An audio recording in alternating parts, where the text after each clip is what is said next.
కర్నూలు జిల్లా కొసకిలోని integrated hostel ను Adoni sub collector పరిశీలించారు. హాస్టల్ వెనుక భాగంలో నిలువ ఉన్న మురుగునీరును చూసి మండిపడ్డారు. అనంతరం విద్యార్థుల సమస్యలను అడిగి తెలుసుకున్నారు. భోజన వసతి సౌకర్యాలపై ఆరా తీశారు. హాస్టల్లో రికార్డులను పరిశీలించి వార్డెన్ పై ఆగ్రహం వ్యక్తం చేశారు. విద్యార్థులకు ఇబ్బందులు కలగకుండా తగిన చర్యలు తీసుకోవాలని ఆదేశించారు.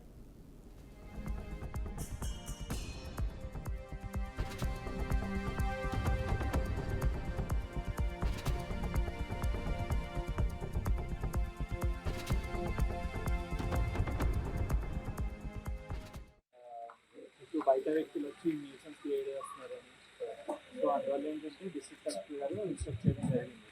హాస్టల్కి వెళ్ళి రిపోర్ట్ సబ్మిట్ చేస్తే దాని ప్రకారం పిల్లలకి ఏవైతే ఫెసిలిటీస్ అవసరం అవుతాయో అవన్నీ ప్రొవైడ్ చేసే విధంగా మనం ప్లాన్ చేద్దామని చెప్పి దానికి సంబంధించి ఒక సర్ప్రైజ్ ఇన్స్పెక్షన్ కండక్ట్ చేశాము.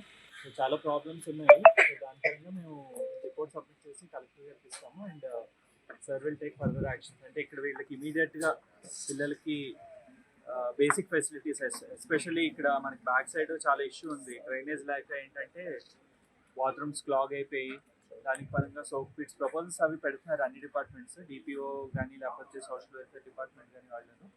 సో మనకి సోప్ పిట్స్ కన్స్ట్రక్ట్ చేయడం కానీ కాంపౌండ్ వాళ్ళు స్ట్రెంథెన్ చేయడం అంటే ఈ గేట్స్ అవి పెట్టడం కొద్దిగా రెగ్యులేట్ చేయడం. పోలీస్ డిపార్ట్మెంట్ వాళ్ళు కూడా రెగ్యులర్గా ప్యాట్రోల్ చేస్తుంటారు ఇక్కడ సో దట్ అవుట్ సైడర్స్ వచ్చి న్యూసెన్స్ క్రియేట్ చేయకుండా మెయిన్ ఈ ఏరియాని ఇలాగా తాగుడుకి లేకపోతే యాంటీ సోషల్ యాక్టివిటీస్కి వాడకుండా అండ్ అవుట్ సైడర్స్ పిల్లలు హాస్టల్లో ఎంటర్ అవ్వకుండా దీనికి సంబంధించి నెసరీ ఇన్స్ట్రక్షన్స్ పోలీస్ డిపార్ట్మెంట్ వాళ్ళకి కూడా ఇవ్వడం జరిగింది. వాళ్ళు కూడా రెగ్యులర్గా ఇక్కడ చేస్తూ ఉంటారు అండ్ ఏమైనా ప్రాబ్లం వచ్చినా సరే లోకల్ పోలీస్కి వాళ్ళు ఇన్ఫార్మ్ చేస్తారు పిల్లలు. ఆ రకంగా మేము అరేంజ్మెంట్స్ తీసుకుంటాం.